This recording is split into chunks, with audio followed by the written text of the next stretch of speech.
اللہ سبحانہ تعالیٰ نے اس دنیا کو مشقتوں اور مصیبتوں کا گھر بنایا ہے تاکہ انسان کی آزمائش ہو سکے۔ اللہ تعالیٰ نے انسان کی تخلیق کی حقیقت بیان کرتے ہوئے فرمایا لقد خلقنا الانسان فی کبد، بلا شبہ یقیناً ہم نے انسان کو بڑی مشقت میں پیدا کیا ہے، اور اس مشقت سے مراد وہ سختیاں اور مشقتیں ہیں جو انسان اس دنیا میں برداشت کرتا ہے، اور وہ مشقتیں بھی جو برزخ میں ہوں گی، قبر میں ہوگی، اور وہ جو قیامت کے دن اس کو برداشت کرنا ہوگی۔ یعنی انسان کی زندگی کا سفر مشقتوں کا سفر ہے، اور اس ریالٹی کو ایکسپٹ کر لینا چاہیے۔ ہاں، اگر کوئی اللہ تعالیٰ کی اطاعت اور فرما برداری میں یہ زندگی بسر کرتا ہے اور ان تکلیفوں پر ناراض نہیں ہوتا، ان آزمائشوں میں کامیاب ہو جاتا ہے، تو انشاءاللہ موت کے ساتھ ہی اس کی راحتوں بھری زندگی شروع ہو جائے گی اور آئندہ کے لیے اس کی مشقتیں ختم ہو جائیں گی۔ مشقتوں سے پاک، مصیبتوں اور تکلیفوں اور آزمائشوں سے پاک جگہ تو صرف جنت ہی ہے، اور دنیا جنت ہو نہیں سکتی، چاہے انسان اس کو جتنا بھی جنت بنانے کی کوشش میں لگا رہے۔ تو اس دنیا میں رہتے ہوئے اس حقیقت کو جان لینا چاہیے کہ یہاں امتحان ہوں گے، تکلیفیں ہوں گی، آزمائشیں ہوں گی، غم ہوں گے۔ ضرورت اس بات کی ہے کہ ہمیں طریقہ آتا ہو کہ ان غموں، مشکلات، تکلیفوں سے نبٹنا کیسے ہے، یعنی اس کے لیے اپنے آپ کو تیار کرنا ہے، ورنہ لقد خلقنا الانسان فی کبد۔ ابن عباس کہتے ہیں کبد سے مراد اس کا پیٹ میں حمل کی صورت میں رہنا، اس کا دودھ پینا، اس کا دودھ چھڑانا، دانتوں کا اگنا، اس کی زندگی کے بچپن کے مراحل اور اس کی گزران، اس کی موت، یہ سب کچھ بہت سخت اور شدید ہوتا ہے۔ یعنی حمل سے لے کے پیدائش کا مرحلہ اور پھر دودھ پینا اور چھڑانا اور دانتوں کا آنا، ٹیدنگ پیریڈ، سارے ہی مراحل کے اپنے مسائل ہوتے ہیں۔ ان سب میں انسان کو کسی نہ کسی تکلیف سے گزرنا پڑتا ہے۔ قتادہ کہتے ہیں کہ وہ دنیا اور آخرت دونوں کی مصیبتیں جھیلتا ہے، تو آپ اس کو مشقت میں پڑا ہوا ہی پائیں گے، یعنی انسان ہے ہی مشقت میں۔ ابن الجوزی کہتے ہیں دنیا آزمائشوں اور مصیبتوں کے لیے بنائی گئی، سمجھدار شخص کو چاہیے کہ اپنے نفس کو صبر پر آمادہ کرے۔ یعنی یہاں یہ سب کچھ تو ہوگا ہی، تکلیفیں تو آئیں گی، لیکن ضرورت کس چیز کی ہے کہ ہم اپنے آپ کو سمجھائیں کہ یہ دنیا مشکل جگہ ہے، یہاں صبر کرنا ضروری ہے۔ دنیا مومن کے لیے قید خانہ ہے۔ رسول اللہ صلی اللہ علیہ وسلم نے فرمایا الدنیا سجن المؤمن و جنت الکافری، دنیا مومن کے لیے قید خانہ ہے اور کافر کے لیے جنت ہے۔ تو اس کا کیا مطلب ہے کہ کیا کافر کو کوئی مشقت نہیں ہوتی اس دنیا میں؟ ہوتی ہے، لیکن مراد اس سے یہ ہے کہ آخرت کی تکلیفوں کے مقابلے میں دنیا میں جو بھی اس کو ملا ہے وہ اس کے لیے جنت ہی ہے، کیونکہ اس کے لیے آخرت میں جنت نہیں ہے۔ اور آخرت مومن کے لیے خوشحالی کا گھر ہے۔ جب مومن وہاں پہنچے گا تو پکار اٹھے گا وَقَالُوا الْحَمْدُ لِلَّهِ الَّذِي أَذْهَبَ عَنَّا الْحَزَنَ إِنَّ رَبَّنَا لَغَفُورٌ شَكُورٌ الَّذِي أَحَلَّنَا دَارَ الْمُقَامَةِ مِنْ فَضْلِهِ لَا يَمَسُّنَا فِيهَا نَصَبٌ وَلَا يَمَسُّنَا فِيهَا لُغُوبٌ۔ اور وہ کہیں گے کہ اس اللہ کا شکر ہے جس نے ہم سے غم کو دور کر دیا، یعنی جنت میں جا کر انسان واقعی غم سے دور ہو جائے گا۔ یقیناً ہمارا رب بخشنے والا قدردان ہے، جس نے اپنے فضل سے ہمیں ابدی قیام گاہ میں لا اتارا، جہاں ہمیں نہ مشقت اٹھانی پڑتی ہے اور نہ کوئی تھکاوٹ لاحق ہوتی ہے، یعنی نہ ہی کوئی کام مشکل ہے اور نہ ہی ہم تھکتے ہیں، آرام ہی آرام ہے، سکون ہی سکون ہے۔ لیکن اس سکون کو پانے کے لیے اس دنیا میں تھکنا شرط ہے، اپنے آپ کو اللہ کی عبادت میں، بندوں کی خدمت میں تھکانا لازم ہے۔ دنیا جتنی بھی تکلیف دہ ہو، لیکن انسان جب جنت میں پہنچے گا تو جنت کا ایک چکر دنیا کی ساری فکروں کو ختم کر دے گا۔ نبی صلی اللہ علیہ وسلم نے فرمایا قیامت کے دن اہل جنت میں سے اس آدمی کو پیش کیا جائے گا جسے دنیا میں لوگوں میں سے سب سے زیادہ تکلیفیں آئی ہوں گی، پھر اسے جنت میں صرف ایک غوطہ دے کر یعنی ایک چکر لگوا کر پوچھا جائے گا اے ابن آدم، کیا تو نے کبھی کوئی تکلیف بھی دیکھی؟ کیا تجھ پر کبھی کوئی سختی بھی گزری؟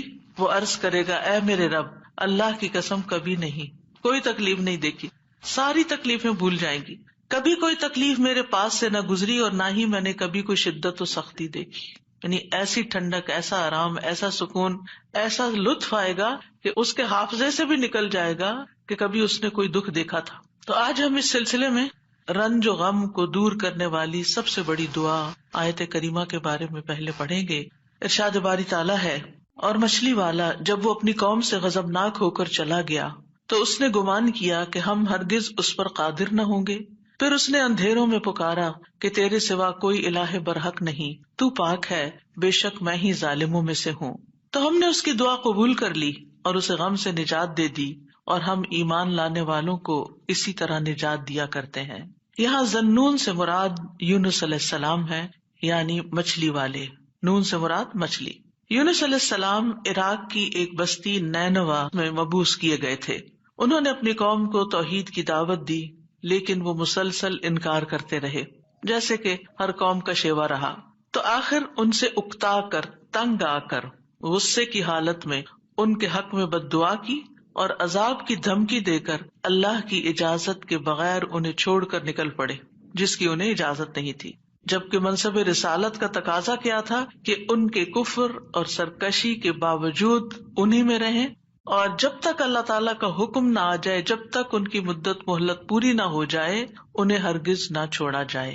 جیسا کہ نوح علیہ السلام نے 950 سال اسی کشمکش میں، اسی کام میں، اسی محنت میں گزار دیے، اور پھر اس وقت ان کے حق میں بد دعا کی جب ان سے کسی خیر کی توقع نہ رہی، اور جب اللہ تعالیٰ نے انہیں بتا دیا کہ اب اس کے بعد تمہاری قوم میں سے کوئی بھی ایمان نہیں لائے گا، تو اب جب انہیں پتہ چل گیا کہ کوئی بھی ایمان نہیں لائے گا، تو پھر انہیں اجازت دی گئی کہ وہ ان کے ختم ہونے کی دعا کر لیں، اور انہیں پھر ختم کر دیا گیا۔ یونس علیہ السلام گھبرا گئے اور اپنی بستی کو چھوڑ گئے، اور بستی سے نکل کر کچھ لوگوں کے ساتھ ایک کشتی میں سوار ہو گئے۔ جو ہی وہ کشتی آگے بڑھی سمندر میں، تو کشتی ڈگمگانے لگی کیونکہ اوور لوڈڈ تھی۔ اب ساری کشتی کے ڈوبنے کا خطرہ تھا، تو انہوں نے قرعہ اندازی کی کہ ایک آدمی کو کشتی سے نکال دیں تاکہ کشتی کا بوجھ ہلکا ہو جائے اور یہ اپنی منزل تک پہنچ جائے۔ قرعے میں یونس علیہ السلام کا نام نکلا، لیکن انہوں نے کشتی سے نکلنے سے انکار کر دیا، لہٰذا دوبارہ قرعہ اندازی کی گئی کہ ہو سکتا ہے کسی اور کا نام نکل آئے، لیکن پھر آپ ہی کا نام نکلا، اور پھر آپ نہیں نکلنا چاہتے تھے کشتی سے۔ پھر تیسری بار قرعہ اندازی کی گئی تو پھر آپ ہی کا نام نکلا۔ اللہ سبحانہ وتعالیٰ فرماتے ہیں فَسَاهَمَ فَكَانَ مِنَ الْمُدْحَضِينَ، پھر وہ قرعہ میں شریک ہوا تو ہارنے والوں میں سے ہو گیا۔ اب تو کوئی گنجائش ہی نہیں رہی تھی کہ اس کے بعد کچھ قرعہ اندازی کی جائے، اب تو انہی کی باری تھی۔ قرعہ ان کے نام نکلا۔ یہ دیکھ کر یونس علیہ السلام کھڑے ہو گئے اور انہوں نے دریا میں چھلانگ لگا دی۔ جو ہی انہوں نے چھلانگ لگائی، ایک بہت بڑی مچھلی نے آ کر ان کو نگل لیا۔ آپ اس وقت مچھلی کے پیٹ میں جاتے ہی مسلسل تسبیح کرنے لگے۔ مچھلی ان کو لے کر سمندر کی گہرائیوں میں چلی گئی، اور اب یہاں پر مچھلی کے پیٹ کا اندھیرا اور سمندر کی گہرائیوں کا اندھیرا، اور پھر اس کے بعد رات کا اندھیرا۔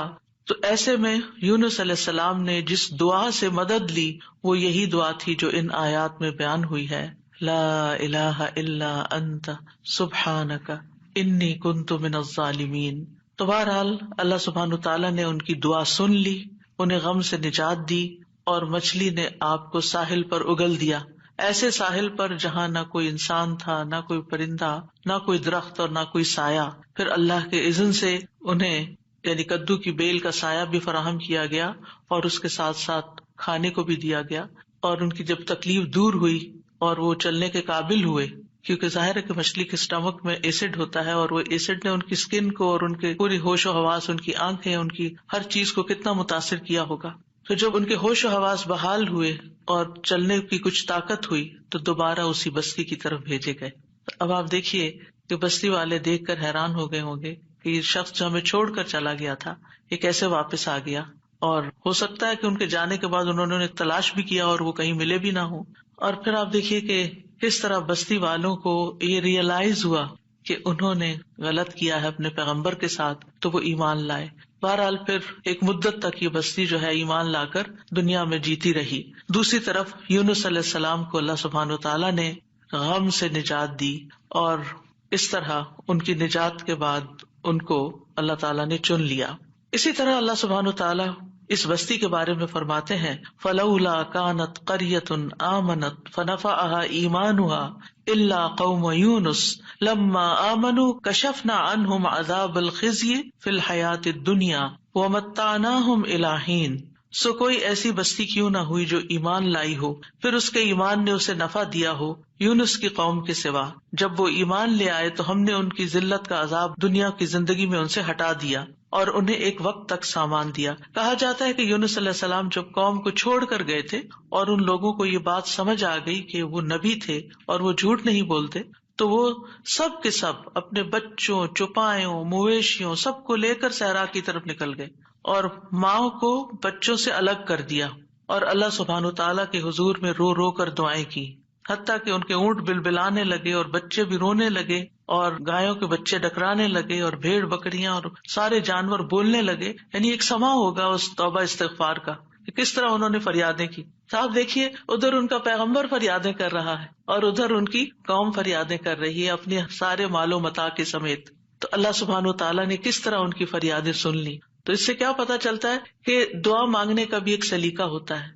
بے روح دعائیں، بس صرف الفاظ کا دہرا دینا، کبھی چپ کر کے دل میں دہرا لینا، کبھی زبان سے لفظ نکالے بغیر صرف منہ سے بول دینا، یہ کافی نہیں ہوتا، بلکہ اس کے لیے بہت ضروری ہوتا ہے کہ انسان اپنی آہوزاری ظاہر کرے، اللہ سبحانہ تعالیٰ کے آگے اپنی بے قراری کو بیان کرے اور اپنی کیفیت اور اپنے غم اور اپنے دکھ کی داستان سنائے اور محنت کرے دعا میں۔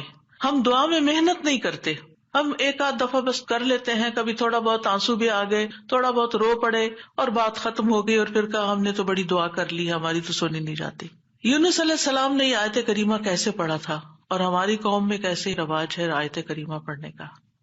یعنی باتیں بھی چل رہی ہوتی ہیں اور گٹنیاں پھینکی جا رہی ہوتی ہیں اور 1.25 لاکھ پورا کرنا ہوتا ہے اور کوئی صحیح پڑھ بھی رہا ہوتا ہے اور کوئی اس کے پروننسیشن بھی نہیں جانتا اور کچھ سے کچھ اس کو پڑھ رہا ہوتا ہے، اور پھر یہ کہ توقع رکھتے ہیں کہ اب ہم نے 1.25 لاکھ پڑھ کے دے دیا ہے تو ہماری مشکل ضرور آسان ہو جائے، حالانکہ بات 1.25 لاکھ کی نہیں۔ اور قرائن سے کہیں یہ پتہ نہیں چلتا کہ یونس علیہ السلام نے 1.25 لاکھ پورا کیا تھا اور جب وہ اس سے نکلے تھے، ہو سکتا ہے انہوں نے چند ہی بار پکارا، لیکن پوری تکلیف میں جب کراہتے ہوئے روتے ہوئے پکارا تو اللہ سبحانہ تعالیٰ نے اس دعا کو سن لیا۔ تو ہم سب کو بھی چاہیے کہ اپنی دعاؤں کے اندر رقت پیدا کریں، خشوع پیدا کریں، عاجزی سے دعا مانگیں، رو کے دعا مانگیں۔ جو بھی مشکلات اٹکی ہوئی ہیں، جو بھی مسائل ہمارے ارد گرد ہم پہ چھائے ہوئے ہیں، جن چیزوں کی طرف سے بھی ہم پریشان ہیں، جو بھی غم، ہم، حزن اور مستقبل کے فکر اور پریشانیاں، جو چیزیں بھی ہماری زندگی میں عام ہو رہی ہیں، ان سب کو دور کرنے کے لیے ہم اللہ کو پکاریں اور خوب پکاریں۔ تو اللہ سبحانہ تعالیٰ نے یہاں ان کا نام نہیں لیا ان آیات میں، بلکہ ذنون کہا، مچھلی والا، کیونکہ نون مچھلی کو کہتے ہیں اور مچھلی نے انہیں نگل لیا تھا۔ وَذَنُّونِ إِذْ ذَهَبَ مُغَاضِبًا، یعنی غصے میں گئے تھے، ناراض ہو کے گئے تھے قوم سے۔ فَظَنَّ أَن لَّن نَّقْدِرَ عَلَيْهِ، انہوں نے یہ ہرگز نہیں سمجھا کہ اللہ تعالیٰ ان پر قابو نہ پا سکے گا، یعنی اس کا مطلب ہے کہ انہوں نے سمجھا کہ شاید ان کی پکڑ نہیں ہوگی، یعنی انہیں کچھ کہا نہیں جائے گا۔ قدرہ کا مطلب ہوتا ہے کسی پہ کوئی چیز تنگ کر دینا، جس سے رزق کی تنگی کے لیے بھی یہ لفظ قرآن میں استعمال ہوتا ہے۔ مطلب یہ ہے کہ یونس علیہ السلام جب اپنی قوم کو چھوڑ کر نکل رہے تھے تو انہوں نے یہ سمجھا تھا کہ اس پر وہ حق بجانب ہیں اور ان کی پکڑ نہیں ہوگی، یعنی ہم انہیں کچھ نہیں کہیں گے، لیکن پکڑ ہو گئی کیونکہ اللہ تعالیٰ کا حکم نہیں آیا تھا۔ اچھا، بعض اوقات ہم بھی کچھ اپنی زندگی میں ایسے کام شروع کر دیتے ہیں یا ایسے ڈیسیژن لے لیتے ہیں اور ساتھ ہی اس خوش فہمی میں مبتلا ہو جاتے ہیں، یہ تو معمولی سی بات ہے، اس پہ اللہ تعالیٰ کیا پکڑے گا، اس پہ نہیں پکڑ ہوتی۔ لیکن کبھی بھی جان بوجھ کے نافرمانی نہیں کرنی چاہیے اور انسان کو حد الوسع کوشش کرنی چاہیے کہ اللہ تعالیٰ کی ناراضگی کے کاموں سے بچے، اور کسی بھی گناہ کو ہلکا نہیں سمجھنا چاہیے، چھوٹا نہیں سمجھنا چاہیے کہ اس پہ نہیں پکڑ ہوتی، لیکن پکڑ ہو گئی۔ فنادى في الظلمات ألا إله إلا أنت سبحانك إني كنت من الظالمين۔ آپ دیکھیے ہم سے بھی جب کوئی غلطی ہوتی ہے نا، کوئی بات منہ سے غلط نکل جائے، کوئی ہمارا رویہ کسی کے ساتھ غلط ہو جائے، معاملہ کسی کے ساتھ سخت ہو جائے، ہم کسی کے ساتھ تلخ ہو جائیں، تو اس کے بعد ہمارے دل میں ریگریٹ ضرور آتی ہے، ہمیں احساس ہوتا ہے۔ اور حدیث میں آتا ہے کہ فرشتہ 6 گھڑیاں قلم اٹھائے رکھتا ہے۔ اگر اس میں، اب گھڑیوں سے مراد کتنی ڈیوریشن ہے یہ نہیں مجھے معلوم، لیکن مطلب یہ ہے کہ کچھ دیر اس کو دی جاتی ہے کہ کیا یہ اپنی غلطی مانتا ہے۔ اور کچھ اللہ کے بندے ایسے ہوتے ہیں کہ جو ہی ان سے غلطی ہوتی ہے اور ان کے دل میں پنچ ہوتی ہے، ان کو شرمندگی ہوتی ہے، وہ فوراً استغفار شروع کر دیتے ہیں اور اپنی غلطی کو مان جاتے ہیں اور کہتے ہیں کہ یہ کیا کیا میں نے، مجھے ایسا نہیں کرنا چاہیے تھا۔ اور پھر کیا ہوتا ہے، اللہ تعالیٰ اپنی رحمت سے معاف کر دیتا ہے ایسے بندوں کو. تو یونس علیہ السلام سے بھی جو ہو گئی کمی، اس کے بعد انہیں احساس ہو گیا کہ ایسے ہی ان کا نام کرے میں نہیں نکلا. اسی طرح ہم پر جب کوئی مشکل آتی ہے تو بعض اوقات انسان سوچتا ہے کہ یہ مشکل ایک دفعہ آئی ہے، پھر آ گئی ہے، یہ کیا ہو رہا ہے میرے ساتھ، یہ کیوں آ رہی ہے، ضرور میں نے کوئی ایسی غلطی کی ہے. پھر انسان استغفار شروع کر دیتا ہے اور آیت کریمہ کا ورد شروع کر دیتا ہے کہ کوئی مصیبت اللہ کے اذن کے بغیر نہیں آتی. یہ اگر مشکل آئی ہے، مصیبت آئی ہے، تو ضرور اس کے پیچھے کوئی وجہ ہے. تو آپ دعا کر سکتے ہیں کہ یا اللہ مجھے میری غلطی دکھا دے، مجھے میرا جو بھی گناہ ہے مجھے اس کی یاد آ جائے، مجھے اس کی سمجھ آ جائے، میں اس کو چھوڑ دوں تو اس کو معاف کر دے. تو استغفار کی کثرت جو ہوتی ہے وہ انسان کو مشکلات سے نجات دیتی ہے. تو فنادى في الظلمات، تو انہوں نے اندھیروں میں پکارا. کون سے اندھیرے؟ رات کا اندھیرا، سمندر کا اندھیرا، مچھلی کے پیٹ کا اندھیرا اور غموں کا اندھیرا کہ میں کہاں پھنس گیا ہوں، وہاں سے نکلنے کا کوئی راستہ ہی نہیں. آپ دیکھیے کہ اگر کوئی ڈور بند ہوتا ہے تو انسان ڈور بجاتا ہے، کوئی آ کے کھول دیتا ہے، دروازہ توڑ دیتا ہے، انسان کچھ نہ کچھ حل نکل آتا ہے. گھر کے اندر اگر انسان کہیں ٹریپ ہو گیا، ٹریفک میں ٹریپ ہو گیا، کہیں اور ٹریپ ہو گیا، کوئی نہ کوئی آ کے آگے بڑھ کے کوئی مدد کر سکتا. لیکن مچھلی کے پیٹ کے اندر ٹریپ ہو جانا، نو وے آؤٹ. اور آپ کو پتا مچھلی کا پیٹ ہوتا بڑا ہے، جیسے ویل مچھلی ہے نا، تو اس کا جو ماؤتھ ہوتا ہے وہ بہت بڑا نہیں ہوتا. کرل کھاتی ہے نا، کرل بہت چھوٹی چھوٹی چیز ہوتی ہے، اور کئی ٹن کرل کھا جاتی ہے، لیکن یہ ہے کہ چھوٹی چیز اندر لے جا سکتی. اب یہ تو اللہ کے اذن سے اس کا منہ کھل گیا ہوگا اور وہ اندر چلے گئے، اور یہ بھی نہیں ہمیں پتا کہ وہ ویل تھی یا کوئی اور، کیونکہ سمندر کی اکثر مخلوق تو ہمارے علم میں ہی نہیں ہے، یہ تو انسانوں کے اندازے ہیں. تو بہرحال ان کے دل پہ جو غم تھا اور جو تکلیف تھی اس میں انہوں نے پکارا اور سب سے پہلے توحید کا اقرار کیا، لا الہ الا انت، کہ اس وقت مجھے پکا یقین ہے اور مجھے اس پر پورا اعتماد ہے کہ اس مشکل سے صرف تو نکال سکتا ہے، کوئی بھی نہیں. میری فریاد سننے والا کوئی نہیں، میری مدد کرنے والا کوئی نہیں، میرے کام آنے والا کوئی نہیں. تو آپ دیکھیے مشکلات کے حل کے لیے سب سے پہلی چیز توحید کا اقرار کرنا چاہیے. افسوس یہ کہ ہمارے ہی لوگ توحید کے اقرار کی بجائے مشکلات میں غیر اللہ کو پکارنے لگتے ہیں، یا علی مدد، یا فلاں مدد، قبر والوں کو پکارنے لگتے ہیں. کس قدر افسوس کی بات ہے. یونس علیہ السلام اپنے رب کو پکار رہے ہیں اور کہہ رہے ہیں کہ تیرے سوا کوئی الہ نہیں، لا الہ الا انت. اور انسان کی ناسمجھی دیکھیے کہ وہ مشکل وقت میں غیر اللہ کو پکارے، اس کی مشکل کہاں سے آسان ہو سکتی ہے. اور پھر اس کے بعد الا انت سبحانک، تو پاک ہے، یعنی اللہ تعالیٰ کی ذات کو ہر نقص، ہر عیب، ہر آفت سے منزہ اور پاک قرار دیا. ہمارے ہاں کیا ہوتا ہے جب کوئی تکلیف آتی ہے یا ہم لوگوں کو بلیم کرتے ہیں، ان کی وجہ سے ہوا ہی ہے، فلاں نے نظر لگا دی ہے، یا پھر ہم اللہ تعالیٰ کو الزام دینے لگتے ہیں، اٹس ناٹ فیئر، میرے ساتھ اچھا نہیں ہوا. تو اب آپ دیکھیے جس بندے کی ڈائریکشن ہی صحیح نہیں، اس کی مشکلات کہاں سے حل ہوں گی. اگر آپ اپنے قصور کا ذمہ دار دوسرے کو ٹھہرا رہے ہیں، الزام تراشی کر رہے ہیں، دوسرے کی عیب جوئی کر رہے ہیں، دوسرے کی شکایتیں کیے چلے جا رہے ہیں، کیونکہ عام طور پر ہوتا کیا، جب انسان کو کوئی پرابلم آتی ہے، میاں بیوی مثلاً کوئی لڑائی ہوئی، تو اگر آپ عورت کا کیس سنیں تو سارا الزام میاں کو دے گی، میاں کا کیس سنیں تو سارا الزام بیوی کو دے گا. تو ایک دوسرے کو الزام دینے سے مسائل کبھی حل نہیں ہوتے. ہمیشہ دنیاوی معاملات میں بھی کوئی رکاوٹ آئے تو دیکھنا چاہیے کہ میں نے کون سا ڈیسیژن غلط کیا تھا، میری غلطی کہاں تھی. یونس علیہ السلام اللہ کے چنے ہوئے نبی تھے، ان کو سمجھ آ گیا کہ غلطی میں نے کی ہے اور اس کا اعتراف انہوں نے کیا. یاد رکھیے توبہ میں، استغفار میں سب سے پہلے اپنی غلطی کا اعتراف کرنا ہوتا ہے. اگر آپ بلیم گیم کھیلتے رہے، ایک دوسرے کے اوپر الزام تراشی کرتے رہے، ایک دوسرے پہ بال پھینکتے رہے، تو مسئلہ کبھی بھی حل نہیں ہو سکتا. مسئلے کو جاننا، مسئلے کو پہچاننا، مسئلے کا حل کرنا بہت ضروری ہوتا ہے. یہ ایسے ہی ہے کہ جیسے کوئی شخص بیمار ہو جائے اور ڈاکٹر اس کی اصل بیماری کو ڈائگنوز کرنے کی بجائے سب خرابی پیٹ میں ہے اور وہ ٹریٹ کر رہا ہے لوکلی کسی جگہ کو، کہاں سے علاج ہوگا؟ اگر اصل کاز پتا چل جائے اور اس کاز کو ہٹا دیا جائے. مثلا آپ دیکھیں الرجی کے کیسز میں کیا ہوتا ہے، آپ جتنی چاہے دوائیاں لگا لیں، جب تک آپ اس چیز کو اوائڈ نہیں کریں گے جس سے آپ الرجک ہیں، آپ کی بیماری دور ہو نہیں سکتی. اسی طرح اگر انسان کسی مصیبت میں پھنس گیا ہے اور اس کو ڈائگنوز نہیں کر پا رہا اور کرنا نہیں چاہتا، اور خاص طور پر جو چیز اس کے کنٹرول میں ہے اس کو ریموو نہیں کر رہا، تو مسئلہ حل نہیں ہو سکتا. تو اللہ سبحانہ تعالیٰ کے ہاں بھی دعا اور فریاد کا سلیقہ یہی ہے کہ انسان اپنے آپ کو قصوروار ٹھہرائے جہاں وہ قصوروار ہے، اور اگر قصوروار نہیں ہے، پکا یقین ہے سراسر آپ پہ ظلم ہوا ہے، پھر اللہ کی رحمت کو پکارے، یا حی یا قیوم برحمتک استغیث، ورنہ اپنی غلطیاں، اور کون انسان یہ کہہ سکتا ہے کہ وہ پاک باز ہے، اس سے کوئی غلطی نہیں ہوتی، قصور اس کا نہیں، کچھ نہ کچھ، ٹھیک ہے ایک کا 10% اور ایک کا 90% قصور، لیکن کہیں نہ کہیں 10% تو ہوتا ہے نا، اس 10% کی ہی غلطی کی معافی مانگ لیں۔ تو اعتراف جو ہے، گناہوں کا اعتراف، وہ انسان کو دنیا کی مشکلات سے بھی اور آخرت کی مشکلات سے اور گناہوں سے نجات دلاتا ہے۔ اب جو ہی انہوں نے یہ بات کی، یعنی 3 چیزیں ہیں اس میں، ایک توحید کا اقرار ہے، ایک اللہ کی تسبیح ہے، اور ایک اپنی غلطی کا اقرار ہے۔ 2 چیزیں اللہ تعالیٰ کے حق میں اور ایک اپنے حق میں۔ نتیجہ کیا ہوا؟ فاستجبنا لہ، ہم نے دعا قبول کر لی، ایسے طریقے سے اس نے پکارا کہ دعا قبول ہو گئی۔ ونجیناہ من الغم، ہم نے اس کو غم سے نجات دے دی۔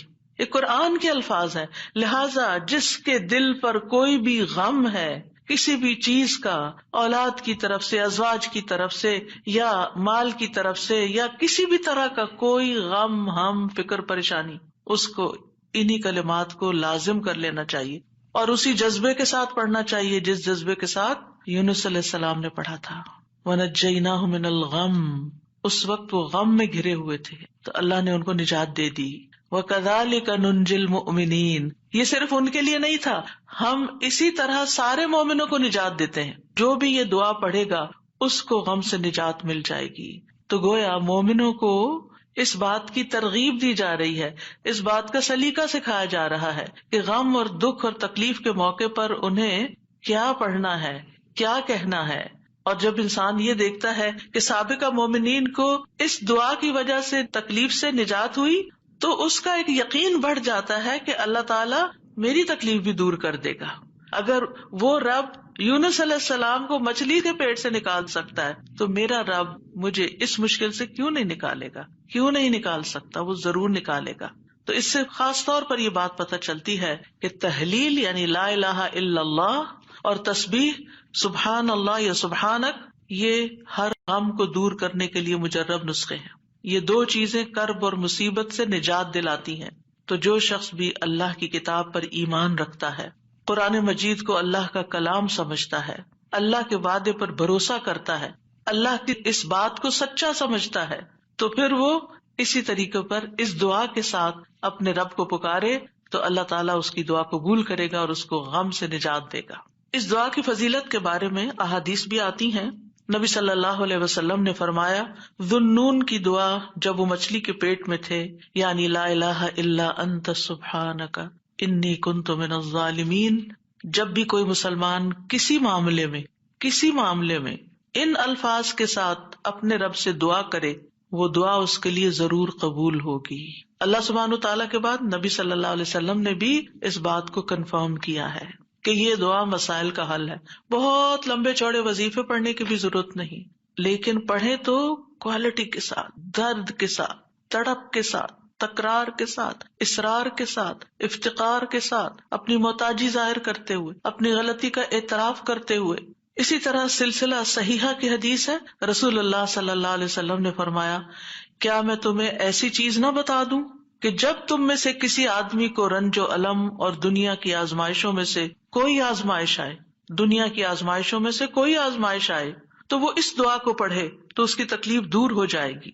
تو آپ سے کہا گیا کیوں نہیں؟ آپ نے فرمایا وہ مچھلی والے کی دعا ہے، لا الہ الا انت سبحانک انی کنت من الظالمین، کہ جس کو بھی آزمائش آئے وہ یہ دعا پڑھ لے تو اس کی دعا قبول ہو جائے گی، آزمائش ختم ہو جائے گی۔ ایک روایت میں آتا ہے، سعد کہتے ہیں، ایک مرتبہ مسجد نبوی میں میرا گزر عثمان بن عفان رضی اللہ عنہ کے پاس سے ہوا۔ میں نے انہیں سلام کیا، انہوں نے نگاہیں بھر کے مجھے دیکھا لیکن جواب نہیں دیا۔ میں عمر بن خطاب رضی اللہ عنہ کے پاس آیا، ان سے 2 دفعہ سوال کیا کہ کیا اسلام میں کوئی نئی چیز پیدا ہو گئی ہے؟ انہوں نے کہا نہیں، کیوں، کیا ہوا؟ میں نے کہا میں ابھی مسجد میں عثمان رضی اللہ عنہ کے پاس سے گزرا تھا، میں نے انہیں سلام کیا، انہوں نے نگاہیں بھر کے مجھے دیکھا لیکن جواب نہیں دیا۔ عمر رضی اللہ عنہ نے پیغام بھیج کر حضرت عثمان کو بلا لیا اور فرمایا کہ اپنے بھائی کے سلام کا جواب دینے میں آپ کو کیا رکاوٹ پیش آئی؟ کس چیز نے آپ کو روکا؟ عثمان رضی اللہ عنہ نے کہا کہ میں نے تو ایسا نہیں کیا.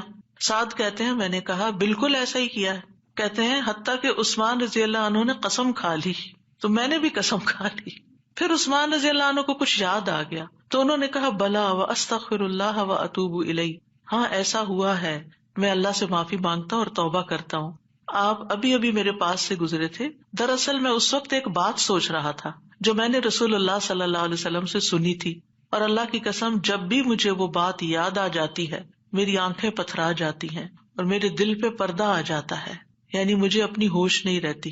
کہتے ہیں سعد نے کہا میں آپ کو اس کے بارے میں بتاتا ہوں. رسول اللہ صلی اللہ علیہ وسلم نے ایک مرتبہ کسی گفتگو کی ابتدا میں ایک دعا کا ذکر کیا تھا. تھوڑی دیر کے بعد ایک دیہاتی آیا، اس نے آپ کو مشغول کر لیا، یہاں تک کہ جب رسول اللہ صلی اللہ علیہ وسلم کھڑے ہوئے تو میں بھی آپ کے پیچھے پیچھے چلا گیا.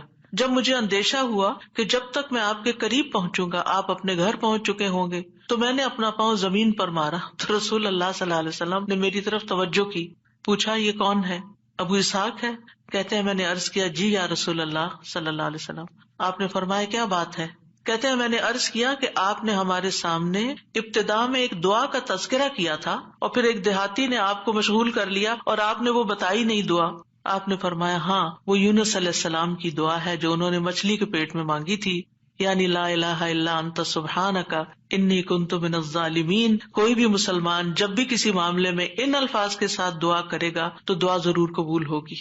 اب آپ دیکھیے کہ یہ صحابہ ہیں، یعنی کہنے کو تو یہ حدیث کا آخری حصہ میں سنا کے آگے چلتی، لیکن مجھے یہ بات اس لحاظ سے اچھی لگتی ہے کہ اس میں ہمارے سیکھنے کی کچھ اور باتیں بھی ہیں. وہ یہ کہ اتنے جلیل القدر صحابی جو رسول اللہ صلی اللہ علیہ وسلم کے انتہائی قریب تھے، یعنی ان سے پائس امت میں کون ہو سکتا ہے نا؟ حضرت عمر ہو، حضرت عثمان ہو، حضرت علی ہو، حضرت ابوبکر رضی اللہ عنہ ہو، لیکن انسان تھے اور ان پر بھی ایسی غیر معمولی کیفیات آتی تھیں کہ وہ اپنی سوچوں میں یا اپنے حالت میں ایسے مشغول ہوتے تھے کہ ان کو سامنے کی چیز نظر نہیں آتی تھی. بعض اوقات ایسا کوئی غم ہوتا ہے، کوئی بات ہوتی ہے، ہو سکتا ہے نبی صلی اللہ علیہ وسلم نے آپ کی آخری وقت کے بارے میں فتنوں کی کوئی پیشن گوئی کی ہو، کیونکہ یہاں بات کا نہیں پتہ چلتا کہ کون سی بات ان کو ہر چیز بلا دیتی تھی. دوسری بات یہ کہ بعض اوقات انسان کا حافظہ ایسے ساتھ چھوڑ جاتا ہے کہ وہ کہتا ہے کہ یہ کام ہوا ہی نہیں. نہ صرف یہ کہ وہ کہتا ہے نہیں، بلکہ اس کے بعد قسم بھی کھا لیتا ہے. اب دونوں صحابہ نے قسم کھا لی، بعد میں احساس ہوتا ہے اوہ ہاں اب یاد آیا. ہو سکتا ہے آپ کے ساتھ کبھی ایسا کوئی مرحلہ ہوا اور اس کے بعد کس قدر شرمندگی ہوئی. پچھلے دنوں میرے ساتھ یہی ایک معاملہ ہوا. کسی نے مجھے کچھ امانت دی کسی کو دینے کے لیے اور میں جلدی میں تھی، وہ جلدی سے رکھ کے ڈرار میں بھول گئی. اس کے بعد جس کی امانت تھی اس نے مجھ سے پوچھا تو میں نے کہا کہ بالکل نہیں، مجھے تو کچھ پتا نہیں، کچھ پتا نہیں. 2-3 دفعہ انہوں نے پوچھا، انہیں ہر دفعہ کہا مجھے کچھ پتا نہیں، ایسا کچھ بھی نہیں. لا حول ولا قوت الا باللہ. پھر جب اس شخص سے پوچھا گیا تو پھر دور جا کے مجھے یاد ہے ہاں وہ میں نکل رہی تھی اور جلدی میں ایسے ہوا تھا. اور میں سوچوں کہ یا اللہ ایسی پھر تکلیف ہوتی ہے نا اندر کہ اتنی دفعہ میں نے غلط بیانی کی، حافظے کی کمزوری یا اس انسیڈنٹ کو بالکل بھول جانے کی وجہ سے. خاص طور پر اگر میں کلاس کے لیے نکل رہی ہوں اور مجھے کوئی کچھ بات کہے تو مجھے سمجھ نہیں آتی یہ کیا کہہ رہا ہے. یعنی آپ کی زندگی میں بھی کوئی ایسے اوقات ہوتے ہیں نا جب آپ کسی ضروری کام یا ضروری سوچ میں تو بچے آ کے کچھ کہتے ہیں وہ فلاں آیا ہے، فلاں کا فون ہے، اور آپ ایسے سنی انسنی کر دیتے ہیں جیسے آپ کو علم ہی نہ ہو. ہم سب انسان ہیں، ہم کمزور ہیں، ہم سے ایسی غلطیاں ہوتی ہیں، ہمیں ایسی غلطیوں کا احساس ہوتے ہی معافی مانگ لینی چاہیے. اور یہ جو ہم استغفار کرتے تو وہ کہتے کون سا گناہ کیے، کوئی گناہ تو ہے نہیں، کس بات کا استغفار، بے شمار گناہ ہیں ہمارے. اور ہم نے اپنا اعمال نامہ کوئی نہیں دیکھا اب تک کہ جس سے ہمیں یہ پتا چلے کہ وہ مٹ چکے ہیں کہ نہیں مٹ چکے، اور ہمیں اسٹل ابھی اور بھی معافی مانگنے کی ضرورت ہے. تو جب تک ہماری جان میں جان ہے ہم سے کچھ نہ کچھ غلطیاں، کمیاں، کوتاہیاں ہوتی رہیں گی، جانے انجانے. خلق الانسان ضعیفا، ہم کمزور پیدا کیے گئے، چاہے ہم نیکی کے، علم کے، اخلاق کے کسی بھی مرتبے پر ہوں، ہم کمزور ہیں، ہم میں کوئی بڑائی نہیں ہے اور ہم سب غلطیاں کرتے ہیں. تو ہونا کیا چاہیے، جو ہی یاد آئے غلطی تو غلطی کا اعتراف کر لینا چاہیے، معافی مانگ لینی چاہیے، بندوں سے بھی مانگ لینی چاہیے، اللہ سے بھی معافی مانگ لینی چاہیے، اور پھر اللہ تعالیٰ کی طرف رجوع کرنا چاہیے. تو اللہ سبحانہ تعالیٰ معاف کر دینے والا ہے، اور وہی ایک اکیلا ہے جو مشکلات سے نکال سکتا ہے. یہ پکا یقین ہونا چاہیے، اور جتنا زیادہ یہ یقین ہوگا نا اتنا ہی زیادہ ہم اللہ کی طرف رجوع کریں گے، اتنا ہی زیادہ محبت کے ساتھ پھر اللہ ہی کو پکاریں گے کہ دروازہ یہی ہے جس کو کٹکھٹانا ہے، ہمیں ادھر سے ہی مسئلہ حل ہونا ہے اور کوئی رستہ نہیں ہے. جتنی توحید خالص ہوگی اتنی ہی دعا مؤثر ہوگی. اور یہ دعا جو ہے اس کو دعا الکرب بھی کہا جاتا ہے، تکلیف دور کرنے والی دعا. ہمارے ہاں اس کو آیت کریمہ کہا جاتا ہے، ورنہ ہر آیت کریمہ ہے. کریمہ کا مطلب معزز، اور اس کی کوئی گنتی مقرر نہیں ہے. لیکن اگر آپ تکرار سے پڑھیں، 100 دفعہ پڑھ لیں، 20 دفعہ پڑھ لیں، 50 دفعہ پڑھ لیں، ضرور پڑھ لیں، وہ منع بھی نہیں ہے. لیکن ایک مخصوص تعداد میں پڑھنے سے ہی مشکل کا حل ہونا، یہ یقین رکھنا یہ غلط ہے، ایسا نہیں ہونا چاہیے. تو اس دعا میں پھر دوہرا دیتی ہوں کیونکہ اصل سبق یہ ہے جو آپ کو سیکھنا ہے. اور دعا تو آپ کو سب کو آتی، پہلے سے بھی پتا ہے، اور یہ حدیثیں بھی سنی ہوئی ہیں. جس چیز کو پلے باندھنا، جس چیز کو پکڑ کے رکھنا ہے، وہ کیا چیز ہے کہ جس سے یہ دعا اتنی افیکٹو ہے. تو اس میں 4 چیزیں ہیں. ایک ہے توحید، دوسرے ہے اللہ کو ہر عیب اور نقص سے پاک قرار دینا، تیسرے اپنے عبودیت کا اقرار کہ میں بندہ ہوں، غلطیوں والا ہوں، اور چوتھے اپنی غلطی اور کوتاہی کو مان جانا، اپنی غلطی کا اعتراف کرنا. جس بندے کے اندر یہ 4 چیزیں ہوں گی، جس دعا میں یہ 4 چیزیں آ جائیں گی، انشاءاللہ وہاں مسائل حل ہو جائیں گے. اور پھر آپ دیکھیے کہ انسان کا نفس جو ہے نا، ایک دم ذرا سی بھی کوئی اس کو چیز ملے، کچھ حاصل ہو تو ایک سرکشی کا شکار ہو جاتا ہے، تکبر اور غرور میں آ جاتا ہے. تو اپنے آپ کو تکبر اور غرور سے نجات دینا ہے. کیونکہ کچھ لوگوں کا خیال ہوتا ہے کہ I am very important and I can do every thing, اور میں سب کچھ کر سکتا ہوں، اور سیلف ریلائنس ہوں، میں سیلف میڈ ہوں، اور پتہ نہیں کیا کیا اپنے بارے میں جھوٹی توقعات، اور اپنے آپ کو بڑھا چڑھا کے پیش کرنا، اور اپنے آپ کو بڑی چیز سمجھنا. یہ چیزیں اللہ تعالیٰ کو پسند نہیں. لیکن افسوس یہ کہ یہاں کے کلچر کی وجہ سے یہ چیزیں ہمارے بچوں کے اندر اتنی انسٹل ہو گئی ہیں کہ وہ ایک ایروگینس کے لیول تک بعض اوقات اخلاق پہنچ جاتا ہے، جو کہ انتہائی خطرناک ہے. تو بچوں کی تربیت میں یہ ایلیمنٹ یاد رکھیں کہ ان کو کانفیڈینس دیں کہ یو کین ڈو، آپ ٹرائی کرو، آپ کر سکتے ہو، اللہ نے آپ کو یہ اور یہ اور یہ دیا، نعمتوں کو یاد کرائیں. لیکن اس کی ایک لکیر کھینچے، اس سے آگے نہیں جائیں. You are not everything, کرنے والا اللہ ہے. انسان صرف اسباب اختیار کرتا ہے، لیکن ساری طاقت لا حول ولا قوت الا باللہ. اور پھر یہ کہ اللہ تعالیٰ کی جو خالق کی عظمت ہے اور اس کی جو اہمیت ہے ہماری زندگی میں، اس کا اظہار اور اقرار کرنا، اور اس کو پاک قرار دینا، اور اس سے ظلم کی نفی کرنا کہ آپ ظالم نہیں، میں ظالم ہوں، انی کنت من الظالمین، اور غلطیاں میری ہیں، یہ بہت ضروری ہے. جہاں تک غم اور پریشانی کا تعلق ہے زندگی میں، تو یاد رکھیے کہ غمگین رہنا ایمان کی علامت نہیں. ٹھیک ہے، یعنی ہر وقت غمگین نہیں رہنا چاہیے. غم ایمان کے مراتب میں سے نہیں. ابن قیم رحمہ اللہ کہتے ہیں، جان لیں غم راستے کی رکاوٹوں میں سے ہے. یعنی اللہ کی طرف جانے والا جو راستہ ہے، سالک کہتے ہیں نا جانے والے کو، آپ نے سنا ہوگا لفظ سالک. تو اللہ کی طرف جانے والا جو راستہ ہے، غم اس راستے کی رکاوٹ ہے. غم آپ کی ہمت، طاقت، صلاحیت کو کم کرتا ہے، آپ کی عبادت میں رکاوٹ ڈالتا ہے. آپ نماز شروع کر لیتے ہیں، آپ کو پتہ ہی نہیں ہوتا کہ کیا پڑھ رہے ہیں. آپ دعا مانگنے لگتے ہیں، آپ کا دل اڑا ہوا ہوتا ہے، آپ کو سمجھ نہیں آتی آپ کیا بول رہے ہیں. تو غم سے ہمیشہ پناہ مانگے کہ ہم پر غم نہ آئے. وہ کہتے ہیں یہ ایمان کے مراتب اور مقامات میں سے نہیں، اور نہ ہی اللہ کے راستے پر چلنے والوں کی منازل میں سے ہے. یہی وجہ ہے کہ اللہ نے کسی ایک جگہ پر بھی غم کرنے کا حکم نہیں دیا. صبر کا حکم دیا، شکر کا حکم دیا، توکل کا دیا، لیکن غم کرنے کا حکم نہیں دیا کہ غم کرو، غمگین رہو. اور نہ ہی غم کی کہیں تعریف فرمائی ہے، بلکہ غم سے منع کیا ہے. غم مصیبتوں میں سے ایک مصیبت ہے، اور ہمیں دعا کرتے رہنا چاہیے کہ اللہ تعالیٰ اس مصیبت کو ہم سے دور ہی رکھے. یہی وجہ ہے کہ جنتی لوگ جنت میں پہنچ کر کیا کہیں گے؟ الحمدللہ الذی اذہب عنا الحزن. سب تعریفیں اللہ کے لیے ہیں جس نے ہم سے غم دور کر دیا. یعنی جنتی جنت میں جا کر جس چیز سے خوش ہوں گے وہ کیا کہ جنت میں غم نہیں ہے، کوئی پریشانی نہیں ہے. اللہ سبحانہ و تعالیٰ بندے کو غمگین ہونے سے منع فرماتا ہے. سورۃ آل عمران میں جنگ احد کے سلسلے میں اللہ تعالیٰ فرماتے ہیں اذ تسعدون ولا تلوون علی احد والرسول يدعوكم في اخراكم فاصابكم غما بغم لكي لا تحزنوا على ما فاتكم ولا ما اصابكم والله خبير بما تعملون. اور وہ وقت یاد کرو جب جنگ احد میں تم بھاگے چلے جا رہے تھے اور کسی کی طرف مڑ کر بھی نہ دیکھتے تھے، حالانکہ اللہ کا رسول تمہیں پیچھے سے بلا رہا تھا. پھر اللہ نے تمہیں رنج پر رنج دیے تاکہ تم ایسی بات پر غم نہ کرو جو تمہارے ہاتھ سے نکل جائے، اور نہ ایسی مصیبت پر غم کرو جو تم پہ نازل ہو، اور جو کام بھی تم کرتے ہو اللہ ان سے خوب واقف ہے۔ یعنی یہ ٹریننگ ہو رہی تھی، یعنی ایک کے بعد ایک صدمہ کیوں آیا؟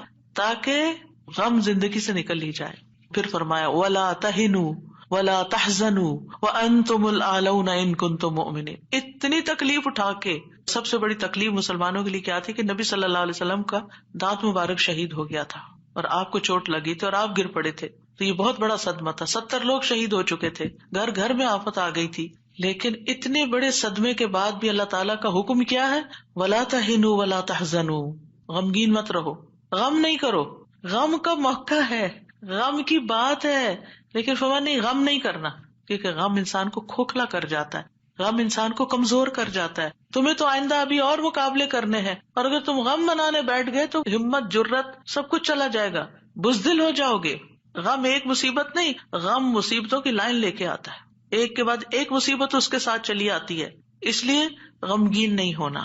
موسیٰ علیہ السلام کی والدہ نے جب موسیٰ علیہ السلام کو چھوڑنا تھا دریا میں، تو اللہ تعالیٰ نے ان کی طرف الہام کیا کہ بچے کو دودھ پلاتی رہو ابھی، پھر جب تجھے اس کے قتل کا خوف ہو تو اسے دریا میں ڈال دینا، اور کیا کرنا؟ وَلَا تَخَافِي وَلَا تَحْزَنِي، نہ خوف کرنا نہ غم کرنا۔ اللہ اکبر! کوئی بھی ماں جس کا بچہ چھوٹا ہو، وہ تو کسی دوسرے کے ہاتھ میں بھی بچے کو دیتے ہوئے خوف اور غم کا شکار ہوتی ہے۔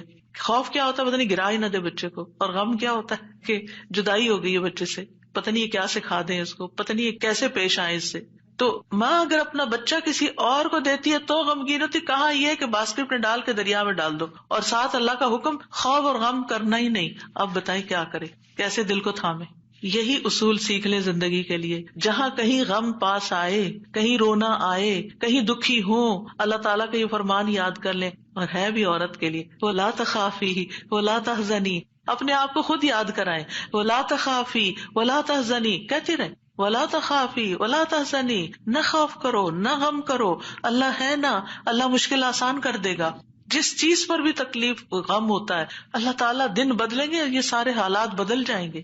آپ اگر اپنے ماضی کو دیکھیں، کتنے ہی واقعات ایسے ہوئے جن پہ آپ بے حد غمگین ہوئے، پھر ابھی کیوں نہیں ہو رہے؟ تو گزر گیا نا۔ تو اگر اس وقت بھی تھوڑا کنٹرول کر لیتے تو اچھا ہی تھا، کیونکہ یہ جو اسٹریس ہوتا ہے نا، اور یہ غم اور خوف کا مجموعہ اسٹریس پھر بن جاتا ہے، اور یہ جو اسٹریس ہوتا ہے نا، یہ انسان کو بیمار کر دیتا ہے، فزیکلی بھی کمزور کرتا ہے، اور ایمانی اعتبار سے بھی کمزور کرتا ہے، روحانی اعتبار سے کمزور کرتا ہے، انسان کا دل کمزور ہو جاتا ہے، چھوٹی سی بات سنتا ہے تو اس کے حواس باختہ ہو جاتے ہیں، کسی بھی چیز کا مقابلہ نہیں کر پاتا۔ تو اللہ سبحانہ تعالیٰ نے ان کو کہا غم نہ کرو، بے شک ہم اسے تیرے پاس واپس لانے والے ہیں، واپس ہمارے پاس آئے گا، اور آپ اپنا بچہ کسی کو بھی دیتے ہیں تو واپس آپ ہی کے پاس آتا ہے، اور اسے رسولوں میں سے بنانے والے، اللہ یہ کہ اللہ اپنے پاس بلا لے، پھر تو ہم سے زیادہ اللہ کا ہے نا۔ انا للہ و انا الیہ راجعون۔ نبی صلی اللہ علیہ وسلم نے غار ثور میں کیا کیا تھا؟ اذ ہما فی الغار اذ یقول لصاحبہ لا تحزن، غم نہیں کرنا، ان اللہ معنا، یعنی کس طرح بے یار و مددگار انسان ایک ایسی جگہ پر ہو جہاں ساری قوم دشمن بنی ہوئی ہو، اور پھر بھی غم نہ کرے، سارے ساتھ چھوڑ دے، الٹا مخالفت کرے، جان کے دشمن بن، پھر بھی غم نہیں کرو، غم نہیں کرو۔ اور حضرت ابوبکر تو نبی صلی اللہ علیہ وسلم کے لیے غمگین ہو رہے تھے نا۔ ابن قیم کہتے ہیں 4 چیزیں جسم کو برباد کر دیتی ہیں: پریشانی، غم، بھوک اور بیداری۔ پریشانی اور غم پختہ عزم کو کمزور کر دیتے ہیں اور دل میں کمزوری پیدا کر دیتے ہیں، اور بندے اور اس کے کاموں میں محنت کرنے کے درمیان رکاوٹ بن جاتے ہیں جو کام اس کے لیے مفید ہوتے ہیں، یعنی آپ پروڈکٹیو نہیں رہتے، اور یہ سفر کا راستہ کاٹ دیتے ہیں، یعنی جو اللہ کی طرف جانے کا راستہ ہوتا ہے نا، اسے کاٹ دیتے ہیں اور اس کو پسپائی کی طرف الٹا کر دیتے ہیں، یا رکاوٹ بن کر اس کو سفر سے روک دیتے ہیں، یعنی وہ اللہ کی طرف جانا ہی بند کر دیتا ہے۔ یعنی ایک شخص اچھا بھلا کچھ سیکھ رہا ہوتا ہے، کلاسز جوائن کی بھی ہوتی ہے، کوئی کام کر رہا ہوتا ہے، یا کسی بات سے غمگین ہو جاتا ہے، جانا ہی چھوڑ دیتا، ابھی کیوں نہیں آ رہے، بس ڈپریشن کا شکار ہے، کہیں جانے کو دل نہیں کرتا۔ آپ اچھا بھلا ایک کام کر رہے تھے، آپ بیکار ہو کے بیٹھ گئے، کیا یہ نقصان نہیں ہے؟ اور اس غم کی حالت میں انسان کی عقل ایسے ماری جاتی کہ اس کو اپنا نقصان بھی نہیں سمجھ آتا کہ یہ میں اپنا ہی نقصان کر رہا ہوں، اپنے آپ کو کھا رہا ہوں۔ غم کیا ہے؟ خود کو کھانا۔ تو خود کو کھانے سے تو مسئلہ حل نہیں ہوگا، مسئلہ تو جہاں ہے وہی ہے، وہ تو اللہ نے دور کرنا ہے۔ اس سارے کیفیت کو، اس احساس کو، اس شدت کو دعاؤں میں لگا دیں، دعاؤں میں کنورٹ کر دیں۔ امام ابن قیم کہتے ہیں یا اس کے علم سے رکاوٹ بن جاتے، علم کے لیے رکاوٹ بن جاتا ہے غم، تو یہ چیزیں سفر پر جانے والے کی پشت پہ بہت بھاری بوجھ ہیں. پریشانی، غم، بھوک اور بیداری، یعنی جو صحیح نیند نہیں لیتا رات کی، جو صحیح فوڈ نہیں لیتا یعنی اپنی ضرورت کی غذا نہیں لیتا، اور جو غم اور پریشانی کا شکار رہتا ہے، وہ شخص کسی کام کا نہیں رہتا، بیکار، نکما. اور آپ دیکھیں جب انسان بیکار ہوتا ہے نا، جو کوئی کام کا نہیں ہوتا، کسی کی خدمت اور مدد میں نہیں ہوتا، وہ تنہا ہو جاتا ہے، اس کی کوئی قدر و قیمت نہیں رہتی، کوئی اس کو لک فارورڈ نہیں کرتا، کوئی اس سے محبت نہیں کرتا. بیکار انسان اپنی قدر گنوا دیتا ہے. وہ کہتے ہیں نا پنجابی کا محاورہ ہے، چم نہیں کم پیارا. چم کا مطلب ہوتا ہے چمڑا، اسکن. یعنی اگر آپ کی اسکن بڑی گلو کر رہی ہے تو وہ کسی کو اچھی نہیں لگے گی. آپ جتنا چاہیں میک اپ لگا کے خوبصورت بن کے آ جائیں، لیکن اگر آپ کام کے بندے ہیں نا، کسی کے آپ کام کرتے ہیں، آپ پروڈکٹیو ہیں، آپ کسی کے مددگار ہیں، تو ہر کوئی آپ سے پیار کرے گا. یہ ایک اصول، ایک فطرت کی بات ہے. چاہے اپنے بچے ہی کیوں نہ ہو، اگر وہ بیکار رہنے کے عادی ہو گئے ہیں تو آپ دن رات ان پہ غصہ کرتے ہیں کہ تم سست ہو، تم بیکار ہو، تم کسی کام کے نہیں ہو. اور اس کو بیکار کس چیز نے کیا؟ فکر، پریشانی، غم، دکھ، تکلیف، ان چیزوں نے. تو ان کا علاج کرنا ہوگا. ابراہیم بن ادہم کہتے ہیں غم دو طرح کے ہوتے ہیں، ایک غم تمہارے حق میں ہے اور ایک غم تمہارے خلاف ہے. بس وہ غم جو تمہارے حق میں ہے وہ آخرت کے بارے میں غم کرنا ہے. سارے غموں کو ایک میں ڈھال لے، اور وہ ہے آخرت کا غم کہ وہاں میرا کیا ہوگا، کیا میں جنت میں جا سکوں گی یا نہیں. وہ کہتے ہیں کہ ایک غم تمہارے حق میں ہے، وہ آخرت کے بارے میں غم کرنا اور اس کی خیر و برکات کے بارے میں غم کرنا ہے. اور وہ غم جو تمہارے خلاف ہے وہ دنیا اور اس کی زینت کے بارے میں غم کرنا ہے، دنیا کے فائدوں کے بارے میں غم کرنا کہ کوئی چیز چلی گئی. وہ دنیا کی زینت کیا ہے؟ مثلاً اپنی جوانی، اپنا حسن، یہ ساری چیزیں کیا ہے، وقت کے ساتھ ساتھ ڈھل جاتی ہیں. پھر کچھ لوگ اس پر غم لگا بیٹھتے ہیں کہ ہم پہلے سے خوبصورت نہیں رہے، پہلے سے اسمارٹ نہیں رہے، پہلے سے ایکٹیو نہیں رہے. اور کچھ لوگ تو ہر وقت رونا ہی روتے رہتے ہیں، اب میرا حافظہ کمزور ہو گیا ہے، اب میں سوچ نہیں سکتی. ایک خاتون کو میں جانتی ہوں کہ پچھلے 20 سال سے یہی بات ہر وقت کرتی ہے جب ملتی ہے. اتنی بیزاری ہوتی ہے ایسی باتیں سن کے، کیونکہ جب آپ ایسی باتیں کرتے رہتے ہیں نا تو اس سے آپ دوسروں کو بیزار کرتے ہیں اور اپنی قدر کھوتے ہیں کہ اچھا اب یہ بندہ بیکار ہو گیا ہے، اب یہ کام کا نہیں رہا، چھوڑو اس کو. ہم کیا چاہتے ہیں؟ ہمدردی لینا دوسرے سے. یہ کہہ کے کہ میں کمزور ہوں، بیمار ہوں، ہم سمجھتے ہیں دوسرے ہمدردی کریں. ایک دن کریں گے، 2 دن کریں گے، پھر کیا ہوگا؟ ہر وقت تھوڑی کریں گے. ہر وقت ہائے ہائے کرتے رہنے سے آپ دوسروں کو بیزار کرتے ہیں. المؤمن القوی خیر واحب الی اللہ من المؤمن الضعیف. کبھی مومن، طاقتور مومن بہتر ہے، اچھا ہے، خیر ہے، اور اللہ کو زیادہ پیارا ہے کمزور مومن سے. اب آپ اللہ کے پیارے بننا چاہتے ہیں یا نہیں؟ بننا چاہتے ہیں تو بہادر ہو جائیں، ہوشیار ہو جائیں، غموں کا رونا اتار پھینکیں. پھر آپ دیکھیے ابن قیم کہتے ہیں جب انسان صبح کرے اور شام کرے اور اس کی صرف ایک ہی فکر ہو اور وہ ہے اللہ سبحانہ تعالیٰ کے ساتھ رابطہ جوڑنا، تو ایسے انسان کی تمام ضرورتوں کو اللہ اپنے ذمے لے لیتا ہے. ساری ضرورتیں، یعنی آپ اللہ تعالیٰ کے ساتھ کنیکٹ رہیں اور لوگوں کو بھی اللہ سے کنیکٹ کریں. آپ کے کام اللہ کے ذمہ، اور اللہ تعالیٰ اس سے ہر پریشان کرنے والے کام کا ضامن ہو جاتا ہے. سبحان اللہ، کتنی بڑی بات ہے. اور اس کے دل کو اپنی محبت کے لیے، اس کے زبان کو اپنے ذکر کے لیے، اور اس کے اعضاء کو اپنی اطاعت کے لیے فارغ کر دیتا ہے. لیکن اگر وہ صبح شام اس حال میں کرے کہ دنیا ہی اس کی پریشانی ہو، کہ دنیا ہی اس کی پریشانی، دنیا کی کوئی چیز اس کی پریشانی بنی ہوئی ہے، کوئی انسان ہے، کوئی کام ہے، کوئی چیز ہے، تو اللہ اس پر دنیا کے غم، پریشانیاں اور تکلیفیں لاد دیتا ہے. ایک پریشانی ہے نا، ایک اور آ جائے گی، ایک اور آ جائے گی، اور آ جائے گی، کٹھی ہو جائیں گی. اس کو اس کے نفس کے حوالے کر دیتا ہے. تو اللہ اس کے دل کو اپنی محبت سے ہٹا کر مخلوق کی محبت میں مشغول کر دیتا ہے. یہ بھی ایک سزا ہوتی ہے کہ انسان انسانوں کی محبت کا قیدی ہو جاتا ہے. ان کی خوشی سے انسان خوش، ان کے غم سے انسان غمگین. اس کی اپنی کوئی زندگی نہیں، اس کے اپنے پاس خوش ہونے کے لیے کوئی چیز ہی نہیں، اور اس کی زبان کو اپنے ذکر سے ہٹا کر لوگوں کے ذکر کے ساتھ مشغول کر دیتا ہے. پھر وہ لوگوں کی باتیں کرتا رہتا ہے. وہی کتنی بیزاری ہوتی ہے نا جب لوگ لوگوں کی کوئی خراب باتیں آپ سے کریں، کسی کے عیب کھولیں آپ کے سامنے، کسی کی غیبت کریں، کسی کے الزام تراشی کریں، یا اپنی لڑائی جھگڑوں کو اس طرح ذکر کریں. یہ کوئی خوشگوار گفتگو تو نہیں ہوتی. تو یہ بھی سزا کی ایک قسم ہوتی کہ ہر وقت انسان اس قسم کی باتیں کرتا رہے اور اس کے اعضاء کو اپنی اطاعت سے ہٹا کر لوگوں کے کاموں میں مشغول کر دیتا ہے. انبیاء کا خاص وصف یہ تھا کہ وہ آخرت کو ہر وقت یاد رکھتے تھے اور ہر معاملے کو اسی کو پیش نظر رکھ کے نبھاتے تھے. ان کے بارے میں آتا ہے انا اخلصناہم بخالصۃ ذکر الدار، بے شک ہم نے انہیں ایک خاص صفت کے ساتھ چن لیا جو اصل گھر کی یاد ہے، یعنی وہ آخرت کو یاد کرتے رہتے ہیں، ان کا غم آخرت کے بارے میں ہے۔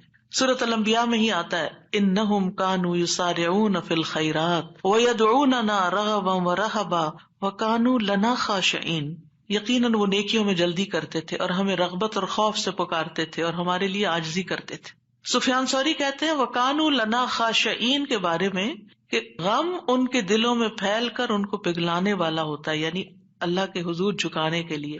آخرت کا غم انہیں اللہ کی طرف مائل کرتا ہے، کیونکہ مالک یوم الدین بھی تو وہی ہے نا، فیصلہ بھی قیامت کے دن اسی کے ہاتھ میں ہے، لہٰذا فکر اس بات کی ہونی چاہیے کہ وہ ہمارے حق میں کیسے فیصلہ کرے گا۔ اللہ کرے کہ رحمت والا معاملہ فرمائے۔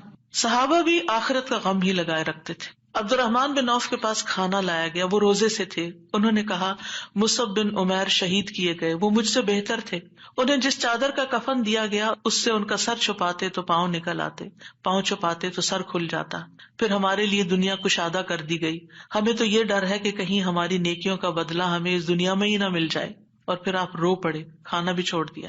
حسن بصری کا حال یہ تھا کہ جب بھی ان سے ملاقات ہوتی ایسا لگتا کہ ابھی کوئی مصیبت آئی، یعنی آخرت کی فکر اتنی کرتے تھے۔ نظر کہتے ہیں میں عمر بن عبدالعزیز کے پاس گیا تو وہ رونے کے قریب تھے، ہمیشہ آہیں بھرتے رہتے تھے، گویا ساری مخلوق کا غم انہی کو ہے، حالانکہ ان کو آخرت کی فکر ہوتی تھی۔ سفیان ثوری کہتے ہیں لوگوں کا غم ختم ہو چکا ہے، آپ نمازیوں میں ایک شخص کو دیکھیں گے اس پر کوئی نہ غم ہے نہ خوف ہے۔ وہ کہتے ہیں پہلے ایک آدمی نماز پڑھتا تھا، پھر آپ اس کو دیکھتے کہ بیٹھا ہوا اور اس کی نماز اس کو غم میں بھڑکا دیتی، یعنی اس کو رونا آتا نماز میں آخرت کی یاد کی وجہ سے۔ آج اگر ہمیں نماز میں رونا آتا بھی ہے تو کس وجہ سے آتا ہے؟ ہم سب اپنا جائزہ لیں، ہر کوئی اپنا اپنا۔ پچھلے ایک مہینے کے اندر سوچئے میں کتنی بار روئی ہوں اور کیوں روئی ہوں، دنیا کے غم میں روئی ہوں یا آخرت کے غم میں روئی ہوں۔ ہم کیوں روتے ہیں؟ اس نے مجھے ہرٹ کر دیا، یہ مسئلہ آ گیا، فلاں آ گیا۔ یہ چھوٹے مسئلے ہیں، یہ وقت کے ساتھ ختم ہو جائیں گے، جو آگے آپ بڑھیں گے یہ مسئلے پیچھے رہتے جائیں گے، لیکن آگے جو آ رہا ہے نا، کل جس کو دیکھنا ہے وہ ہے مشکل وقت، اس کا غم لگا لیں، پیچھے نہ دیکھیں آگے دیکھیں۔ صحابہ نماز ضائع ہونے پہ غم زدہ ہوتے تھے، عبادت نہ کر سکنے پر غمگین ہوتے تھے، فتنوں میں پڑنے پہ غمگین ہوتے تھے، ہر دن زندگی کو کم کر رہا ہے اس بات میں غمگین ہوتے تھے، اس بات میں نہیں کہ دنیا چھوڑ جائیں گے تو کیا بنے گا، یہ سارے ہمارے مال اسباب اور جو ہم نے اتنی محنت سے کمائے ہیں اس کا کیا ہوگا، اس بات کا غم کہ حساب کا وقت قریب آ رہا ہے، ہر دن موت سے قریب کر رہا ہے، ہر دن قبر سے قریب کر رہا ہے، آگے میرا حساب ہونا ہے، میں کیا اس کے لیے تیار ہوں؟ کیا میں نے اپنے سارے کام نپٹا لیے؟ تو بات یہ ہے کہ رنج و غم زندگی کا حصہ ہے، لیکن دنیا کا غم نیچے آ جانا چاہیے اور آخرت کا غم اوپر آ جانا چاہیے، یہ ہم نے کرنا ہے۔ اور دنیا کے غموں سے بچنے کے لیے سب سے پہلے توحید کا یقین، اللہ کی طرف رغبت، تقدیر پر یقین کہ جو تکلیفیں آ رہی ہیں نا یہ تقدیر کا حصہ ہیں، ان کو ایکسپٹ کر لیا جائے، اب ایسا ہونا تھا ہو گیا نا، اب جو نئی زندگی ہے اس میں ایڈجسٹ کیا جائے، اللہ سے اچھا گمان رکھا جائے، پھر ہم و غم ملنے پر اجر پر نظر رکھی جائے، جب کوئی تکلیف پیش آئے کسی بھی قسم کی، کوئی رکاوٹ، تکلیف، دکھ، پریشانی، تو اس پر جو اجر ملتا ہے انسان کو اس کو اپنے سامنے رکھے انسان۔ حدیث میں آتا ہے رسول اللہ صلی اللہ علیہ وسلم نے فرمایا کسی مومن آدمی کو جب بھی کوئی تکلیف یا کوئی بیماری یا رنج، یہاں تک کہ اگر اسے کوئی فکر ہو تو اس کے گناہوں کا کفارہ ہو جاتا ہے۔ ایک اور روایت میں آتا ہے یہاں تک کہ جو چوٹ اسے لگتی ہے یا کوئی کانٹا چبھتا ہے وہ بھی اس کے گناہوں کا کفارہ ہوتا ہے۔ اور ویسے بھی وہ حدیث تو بارہا آپ نے سنی کہ انسان کا درجہ اللہ کے ہاں بلند لکھا ہوتا ہے اس کی قسمت میں، لیکن اس کے عمل تھوڑے ہوتے ہیں، تو اللہ تعالیٰ اس کو کسی مشکل میں ڈالتا ہے تاکہ صبر کر کے بلند درجے تک پہنچ جائے۔ پھر انسان دنیا کے معاملے میں اگر غم ہے تو اپنے سے زیادہ غم والوں کو دیکھ لے، ان کی پریشانیوں کو دیکھے، انبیاء کی آزمائشوں اور تکلیفوں کے بارے میں پڑھے، جانے کہ ان پہ کیسے کیسے غم آئے، پھر اپنے آپ کو اللہ کے سپرد کرے، اپنا معاملہ اللہ کے حوالے کرے، اور جو کام اللہ نے کرنے کو دیے نا ان کی پلاننگ کرے اور وہ کرے، اپنے دل کا حال اللہ کے سامنے رکھے، انما اشکو بثی وحزنی الی اللہ، کثرت سے اللہ کا ذکر کرے کیونکہ اللہ کے ذکر میں دلوں کو اطمینان ہوتا ہے، الا بذکر اللہ تطمئن القلوب، تسبیحات کی کثرت کر دے۔ نبی صلی اللہ علیہ وسلم نے فرمایا جو اپنے مال کو خرچ کرنے سے بچائے، دشمن سے مقابلہ کرنے سے ڈرے، رات سے خوف کھائے کہ وہ اس کو پریشان کرتی ہے، تو وہ اس قول کی کثرت کر دے سبحان اللہ والحمد للہ ولا الہ الا اللہ واللہ اکبر، اور اگر ولا حول ولا قوت الا باللہ بھی پڑھ لے تو اس کا اپنا فائدہ ہے الگ سے۔ پھر یہ کہ اپنے فرائض اور اپنی ذمہ داریوں کو پورا کرے انسان۔ بہت دفعہ انسان کی بیکاری اس کو غمگین کرتی ہے، کرنے کا کوئی کام نہیں ہے، فارغ ہے، کوئی مقصد نہیں زندگی میں، کوئی منزل نہیں، کچھ اچیو کرنے کو نہیں، دن آتا ہے چلا جاتا ہے، تو یہ چیزیں بھی انسان کو پریشان رکھتی ہیں۔ جب آپ کی گول سیٹنگ ہوگی ہر روز کی، صبح سویرے اٹھتے ہی اور ارلی مارننگ کام شروع کر دیں گے تو پریشانیاں بھاگ جائیں گی، ان کو آپ کے پاس آنے کا وقت نہیں ملے گا کیونکہ آپ مصروف ہیں، آپ ان کو ٹائم نہیں دیں گے کیونکہ آپ کے پاس اور کام ہے۔ لیکن جب آپ فارغ ہوتے ہیں تو وہ آ جاتی ہیں آپ کا دل اڑانے۔ پھر نماز سے مدد حاصل کرنا، وَاسْتَعِينُوا بِالصَّبْرِ وَالصَّلَاةِ، انبیاء گھبراہٹ میں نماز کی طرف لپکتے تھے، اور جو نماز چھوڑ دیتا ہے اللہ کی مدد اس سے چھٹ جاتی۔ تو نماز کی پابندی، صدقہ کرنا، صدقات انسان کے غموں کو دور کرنے کا باعث ہے۔ اللہ تعالیٰ فرماتے ہیں الذین ينفقون اموالهم باللیل والنہار سرا وعلانیہ فلہم اجرہم عند ربہم ولا خوف علیہم ولا هم يحزنون، جو لوگ دن رات کھلے چھپے اپنا مال خرچ کرتے ہیں انہیں اپنے رب سے اس کا اجر ضرور مل جائے گا، ایسے لوگوں کو نہ کچھ خوف ہوگا نہ وہ غمگین ہوں گے۔ پھر اسی طرح دین پر استقامت غم اور خوف کو دور کرتی ہے، دین کے کاموں میں جمے رہیں۔ ان الذین قالوا ربنا اللہ ثم استقاموا فلا خوف علیہم ولا هم یحزنون، یقیناً وہ لوگ جنہوں نے کہا کہ اللہ ہمارا رب ہے پھر اس پر خوب قائم رہے، ان پر نہ کوئی خوف ہوگا نہ وہ غمگین ہوں گے۔ پھر حالات سے کمپرومائز کرنا، حالات سے راضی رہنا، جیسے ابراہیم علیہ السلام حضرت ہاجر کو جب چھوڑ گئے مکہ کی وادی میں تو وہ پریشان ہوئی کہ میں اکیلی، میرا بچہ اکیلا، ہم یہاں کیا کریں گے، نہ کھانا نہ پینا نہ کچھ۔ تو دوڑتی ہوئی حضرت ابراہیم کے پیچھے آئیں جب وہ واپس جا رہے تھے تو ان سے پوچھا اللہ ہمارا کب حاضر، اللہ نے آپ کو اس کا حکم دیا کہ ہمیں یہاں اکیلے چھوڑ جائیں؟ تو ابراہیم علیہ السلام نے اس بات میں سر ہلایا، تو کہنے لگی پھر اللہ تعالیٰ ہمیں تنہا نہیں چھوڑے گا، اگر اللہ کا حکم ہے نا تو ٹیک کیئر کر لے گا۔ ایسے ہی بندہ مومن کہتا ہے اگر یہ اللہ کا فیصلہ ہے نا تو وہ میری ٹیک کیئر کر لے گا، مجھے فکر کرنے کی ضرورت نہیں ہے۔ زبان سے رب کی رضا کے کلمات ہمیشہ ادا کریں، کاش اور افسوس ہو گیا اس کے الفاظ نہیں استعمال کریں، یہ کہیں جو اللہ کی مرضی، جو تقدیر میں لکھا تھا وہ ہوا۔ اچھے کاموں میں مصروف ہوں، خدمت خلق میں مصروف ہوں۔ رسول اللہ صلی اللہ علیہ وسلم نے فرمایا وہ لوگ اللہ تعالیٰ کو زیادہ محبوب ہیں جو دوسروں کے لیے زیادہ فائدہ مند ہوں، اور اللہ عز و جل کے ہاں سب سے پسندیدہ اعمال یہ ہیں مسلمان کا اپنے بھائی کو خوش کر دینا۔ آپ خود غمگین بھی ہیں، دکھی بھی ہیں، دوسروں کو خوش کرنا شروع کر دیں، آپ بھی خوش ہو جائیں گے، کیونکہ خوشی کنٹیجیس ہوتی ہے، خوشی پھیلانے سے پھیلتی ہے۔ اس سے کوئی تکلیف دور کر دینا، یعنی اوروں کی تکلیف دور کرے، اللہ آپ کی دور کر دے گا۔ اس کا قرضہ چکانا، اسے کھانا کھلانا، اور مجھے کسی بھائی کی ضرورت پوری کرنے کے لیے اس کے ساتھ چلنا اس مسجد نبوی میں 1 مہینہ اعتکاف کرنے سے زیادہ محبوب ہے۔ اور جس نے اپنے غصے کو روک لیا اللہ اس کی خامیوں پر پردہ ڈال دے گا، اور جو اپنے غصے کو نافذ کرنے کی سخت کے باوجود پی گیا اللہ اس کے دل کو قیامت کے دن امیدوں سے بھر دے گا۔ اور جو اپنے بھائی کے ساتھ اس کی ضرورت پوری کرنے کے لیے چلا اللہ تعالیٰ اس کو اس دن ثابت قدم رکھے گا جس دن قدم ڈگمگا جائیں گے۔ اور بد اخلاقی اعمال کو یوں تباہ کرتی ہے جیسے سرکہ شہد میں بگاڑ پیدا کر دیتا ہے، یعنی شہد میں اگر سرکہ ڈال دیں تو سرکے کا ٹیسٹ غالب آ جائے گا، شہد کا پیچھے چلا جائے گا۔ پھر اسی طرح اپنی فوڈ پر بھی نظر رکھیں، کھانا پینا بھی انسان کے اندر جو کیمیکل امبیلنسز ہوتے ہیں، ہارمونل چینجز اثر انداز ہوتا ہے، لہذا غم کے موقع پر تلبینہ کھلانا جو ہے غمگین شخص کو وہ فائدہ دیتا ہے۔ یہ حضرت عائشہ سے روایت ہے کہ جب کوئی ان کے رشتہ داروں میں سے فوت ہو جاتا تو عورتیں جمع ہو جاتی، جب وہ منتشر ہوتی صرف رشتہ دار اور خاص لوگ رہ جاتے تو حضرت عائشہ ان کو ہنڈیا میں تلبینہ پکانے کا حکم دیتی، تلبینہ پکایا جاتا، سرید بنایا جاتا، اس پہ تلبینہ ڈالا جاتا، پھر حضرت عائشہ فرماتی اسے کھاؤ کیونکہ میں نے رسول اللہ صلی اللہ علیہ وسلم سے سنا ہے، آپ فرماتے تھے تلبینہ مریض کے دل کو تسکین دیتا ہے اور غم بھی کچھ دور کر دیتا ہے۔ تو رائٹ فوڈ جو ہے وہ آپ کے اندر ایک طاقت لاتی ہے، لیکن عموماً کیا ہوتا ہے جب کوئی غمگین ہوتا ہے کھانا بھی نہیں چھوڑ دیتا، تو اس میں صحیح خوراک کسی کو دینا۔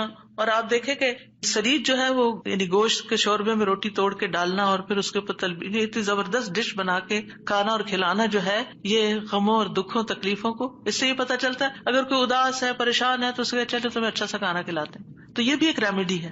اس کا ماحول چینج کرے، اس کو کہیں لے جائیں، لیکن یہ کبھی کبھی تو ہو سکتا ہے اور کسی وجہ سے ہو سکتا ہے۔ حضرت عائشہ تو جب کسی کا کوئی فوت ہو جاتا تھا اس کا نسخہ بتا رہی ہیں، لیکن اگر کسی نے روز کی عادت ہی بنا لی ہو صبح سویرے اٹھے موڈ آف کر لیا. تو اب یہ تو نہیں ہو سکتا نا کہ ہر روز کوئی آپ کو تلبینہ پکا کے کھلائے. اور پھر آخری بات یہ کہ دعاؤں کی کثرت. آیت کریمہ کے علاوہ اللہ اللہ ربی لا اشرک بہ شیئا، نبی صلی اللہ علیہ وسلم اپنے گھر والوں کو جمع کر کے یہ دعا سکھاتے تھے اور فرماتے کہ جب تم میں سے کسی کو کوئی غم یا پریشانی پہنچے تو اسے چاہیے کہ وہ اللہ اللہ ربی لا اشرک بہ شیئا کہے. اللہ اللہ لفظ کی تکرار ہے. 2 دفعہ جب آپ اللہ اللہ کہتے ہیں آپ کا دل ہلکا ہوتا ہے. پھر رب کی صفت کا ذکر ہے، اس میں توحید کا اقرار ہے، اور خالص نیت سے یہ پڑھے تو غم اور تنگی دور ہوگی انشاءاللہ. پھر یا حی یا قیوم برحمتک استغیث، یہ پریشان کن معاملات میں مانگی جانے والی دعا ہے.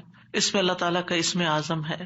اس میں اللہ تعالیٰ کی 2 صفات کے ساتھ 2 ناموں کے ساتھ وسیلہ پکڑا گیا ہے، الحی القیوم.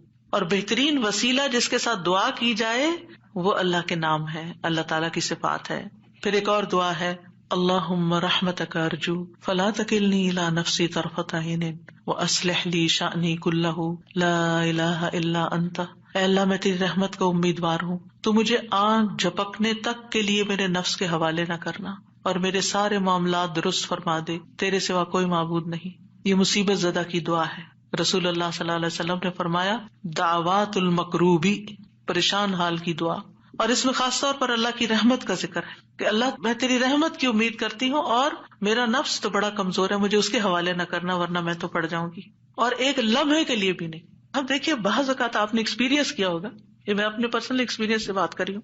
ایک لمحے کے لیے کوئی خیال آ جاتا ہے کسی بھی چیز کا، کوئی ایسی پریشان کن چیز، آپ کا سارا جو سکون ہے وہ برباد ہو کے رہ جاتا ہے. تو میں اس وقت سوچتی ہوں کہ یہ شیطان تھا جس نے وار کیا ہے تاکہ اس بندے کا جو اطمینان قلب اور سکون اور خشوع اور سب برباد ہو. یعنی وہ ایسے تیر چلاتا ہے جیسے. فوراً یہ دعا پڑھے. تو نبی صلی اللہ علیہ وسلم تکلیف آنے پر یہ دعا پڑھتے لا الہ الا اللہ العظیم الحلیم، لا الہ الا اللہ رب العرش العظیم، لا الہ الا اللہ رب السماوات ورب الارض ورب العرش الکریم. اس میں اللہ سبحانہ وتعالیٰ کے نام کے علاوہ العظیم اور الحلیم اور رب العرش العظیم اور رب العرش الکریم کی اور رب السماوات والارض کی بات کی گئی ہے. یعنی اللہ تعالیٰ کی صفات کو بیان کیا گیا ہے اور پھر توحید کا اقرار ہے. توحید کا اقرار غموں کو دور کرنے کا باعث ہے کہ میرے لیے اللہ کافی ہے، حسبی اللہ و نعم الوکیل، اللہ کافی ہے میرے لیے. پھر اللہم انی اعوذ بک من الہم والحزن والعجز والکسل والبخل والجبن وضلع الدین وغلبۃ الرجال. اے اللہ میں تیری پناہ میں آتا ہوں دکھ، غم، عاجزی، سستی، بخل، بزدلی، قرضداری کے بوجھ اور لوگوں کے اپنے اوپر غلبے سے. نبی صلی اللہ علیہ وسلم سفر میں کثرت سے یہ دعا پڑھتے کیونکہ سفر میں یہ ساری چیزیں آ جاتی ہیں نا اکٹھی ہو کے. اور پھر آپ دیکھیں کہ غم ماضی کا ہوتا ہے، فکر مستقبل کی ہوتی ہے، اور پھر بے بسی اور کمزوری اور کچھ کرنے کو دل نہ چاہنا اور کسی کی مدد نہ کرنا اور ہر چیز سے ڈرنا، بزدلی دکھانا اور لوگوں کا چڑھائی کر دینا آپ پر، یہ ساری چیزیں وبال ہیں. ان سے بچنے کے لیے دعا کرنی چاہیے.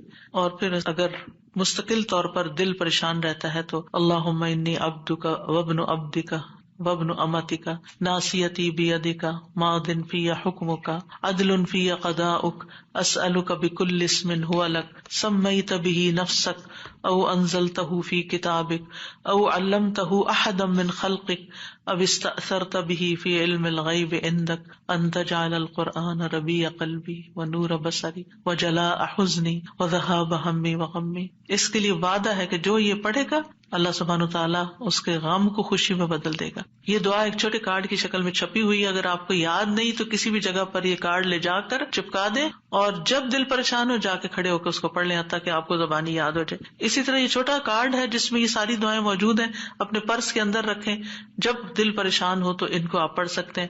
انگلش ٹرانسلیشن کے ساتھ بھی ہیں. پھر اسی طرح یہ لا تقنطوا من رحمت اللہ کا کارڈ ہے، لا الہ الا اللہ اور تسبیحات کی فضیلت کا عربی اور انگلش میں کارڈ ہے. یہ آپ کے پاس ہونے چاہیے تاکہ ایسی کیفیات میں فوراً آپ اللہ کی طرف رجوع کریں. دعائیں یاد نہیں رہتی تو دیکھ کے بھی پڑھ سکتے ہیں. اور اللہ سبحانہ وتعالی ہم سب کے غم، دکھ، پریشانیوں کو دور فرمائے. اور درود شریف کی کثرت بھی غموں کو دور کرتی ہے. وآخر دعوانا ان الحمد للہ رب العالمین. سبحانک اللہم وبحمدک اشہد ان لا الہ الا انت استغفرک واتوب الیک. السلام علیکم ورحمۃ اللہ وبرکاتہ.